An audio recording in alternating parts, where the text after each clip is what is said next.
ඔබ සියලු දෙනාටම සුබ දවසක් ප්‍රාර්ථනා කරන ගමන් මට හිතුණා අද ඔබත් සමග එකතු වෙන්න කල්පිටිය අර්ධද්වීපයේ ඇති ආශිර්වාදාත්මක සහ ඉතා ආකර්ශනීය නිමාවකින් යුතු කතෝලික දේව ස්ථානයක් වන උච්චමුනිය ප්‍රදේශයේ පිහිටා ඇති සාන්ත ආනා දේව මාතාවගේ ප්‍රාතිහාර්යක්ව ඇති කතෝලික දේව ස්ථානයක් වෙතට කල්පිටිය නගරයට පැමිණෙන ඔබට මෙම ස්ථානයට යා හැකි මාර්ග දෙකක් තියෙනවා.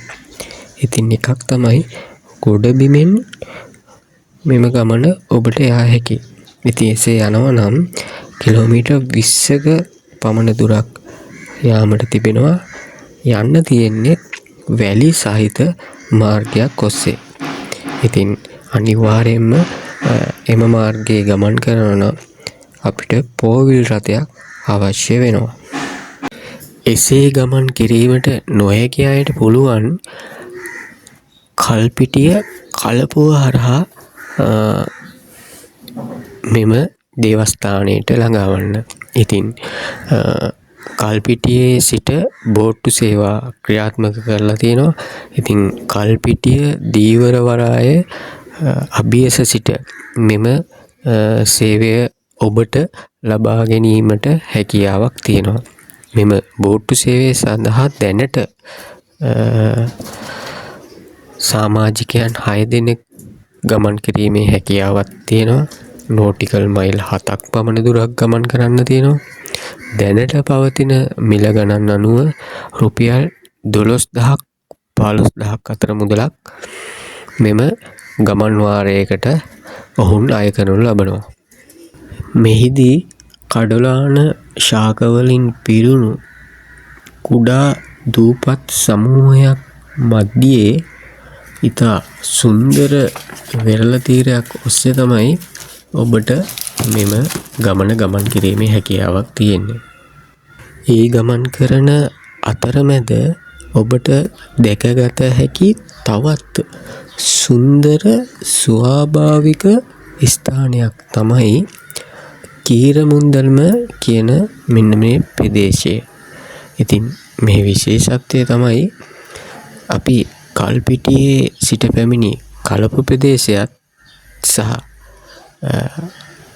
එහි අනිත් පැත්තේ ඇති මුහුදු ප්‍රදේශයත් දෙකම ඔබට එකම තැනදී දැක ගැනීමේ හැකියාවක් තියෙනවා. ඉතින් මෙතන සුන්දර වෙරළ තීරයක් තියෙනවා. ඉතින් සංචාරකයන් ආකර්ෂණය කර ගැනීමේ හැකියාවක් මෙම වෙරළ තීරයට තියෙනවා. ඉතින් මෙම ස්ථානයත් නැරඹීමට ඔබට පැමිණිය හැකියි.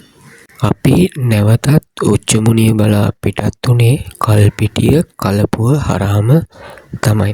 අර මම මුලින් සඳහන් කරා වගේ සුන්දර පරිසරයක් මැදින් තමයි අපිට මේ ගමන් කරන්න තියෙන්නේ. ඒ ගමන් කරලා ටික දුරක් යනකොට අපිට ඈතින් දැක ගැනීමට හැකියාවක් ලැබුණා උච්චමුනිය කතෝලික දේවස්ථානය. ඉතා ආකර්ශනීය පෙනුමකින් නිමා කරලා තියෙන නිසා මේ ඉතා මනරංව අපිට දිස්සුණා මෙම දේවස්ථානය. මේ උච්චමුනිය දූපතේ පරම්පරා 4ක කාලයක් සිට දීවර ජනතාව ජීවත් වුණා කියලා පුරාවෘත්තවල සඳහන් වෙලා තියෙනවා. ඕලන්ද යුගයේ සිට, ඒ කියන්නේ මේ 16 වන සියවසේ සිට තමයි මේ ජනතාව පදිංචි වෙලා තියෙන්නේ.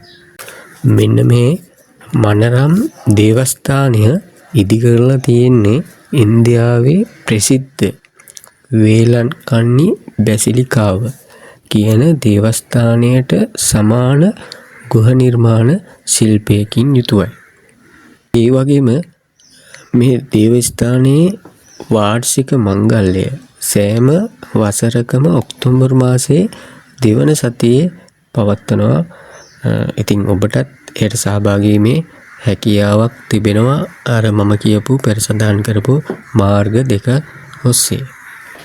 ඉතින් මම හිතනවා යම් කිසි දැනුමක් යම් දෙයක් ඔබ ලබා ගන්න ඇති කියලා ඔබට සුබ අනාගතයක් ප්‍රාර්ථනා කරන ගමන් මගේ මේ channel එක subscribe කරලා නැත්නම් subscribe කරන ලෙසත් ඉල්ලමින් සමුගන්නවා ඔබට සුබ දවසක් ප්‍රාර්ථනා කරන ගමන්.